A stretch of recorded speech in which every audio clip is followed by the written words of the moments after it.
বৌদ্ধ সম্প্রদায়ের ধর্মীয় উৎসব দানোত্তম কঠিন চিবর দানোৎসব উপলক্ষে বৌদ্ধ বিহারগুলোতে পালন করা হচ্ছে ধর্মীয় আচার অনুষ্ঠান। এই মুহূর্তে খাগড়াছড়িতে আছেন রিপোর্টার জিতেন বড়ুয়া, সরাসরি যাচ্ছি তার কাছে। জিতেন,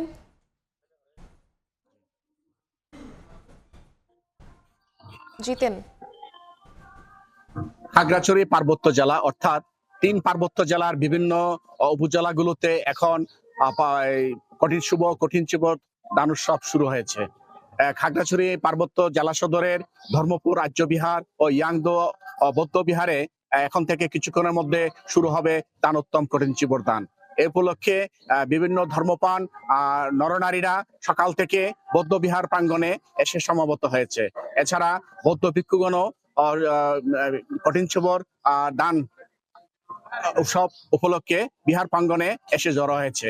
বিভিন্ন বৌদ্ধ বিহার থেকে শত শত বৌদ্ধ ভিক্ষু ও তারা বৌদ্ধ ধর্মপ্রাণ নরনারীদের ধর্মীয় দেশনা প্রদান করবেন। শুভ দানোত্তম কঠিন চিবর দান আষাঢ়ী পূর্ণিমা থেকে আশ্বিনী পূর্ণিমা ৩ মাস বর্ষাব্রত পালন শেষে বৌদ্ধ ভিক্ষুরা প্রবারণা পূর্ণিমা পালন করে শুভ দানোত্তম কঠিন চিবর দানোৎসব পালন করে থাকে।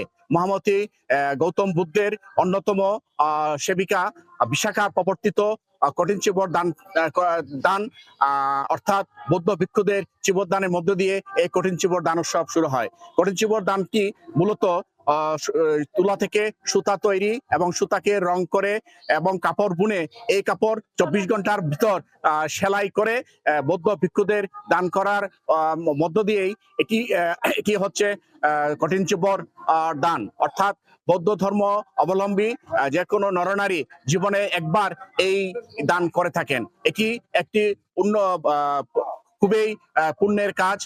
বৌদ্ধ ধর্ম অবলম্বীরা বিশেষ করে খাগড়াছড়ি পার্বত্য জেলায় চাকমা, মারমা এবং বৌদ্ধ বড়ুয়া সম্প্রদায়রা এই কঠিন চিবর দানোৎসবে অংশগ্রহণ করে থাকে। এখন কঠিন চিবর দান একটি শুধু সার্বজনীন উৎসবও এটা পরিণত হয়েছে। শুধু বৌদ্ধ ধর্ম অবলম্বীরা নয়, বিভিন্ন ধর্মের লোকজন এই দান উৎসব কঠিন চিবর দানটি উৎসবে অংশগ্রহণ করে থাকে। এ ছিল আমার কাছে সর্বশেষ। খাগড়াছড়ি থেকে সরাসরি যুক্ত হয়েছিলেন সহকর্মী জিতেন বড়ুয়া।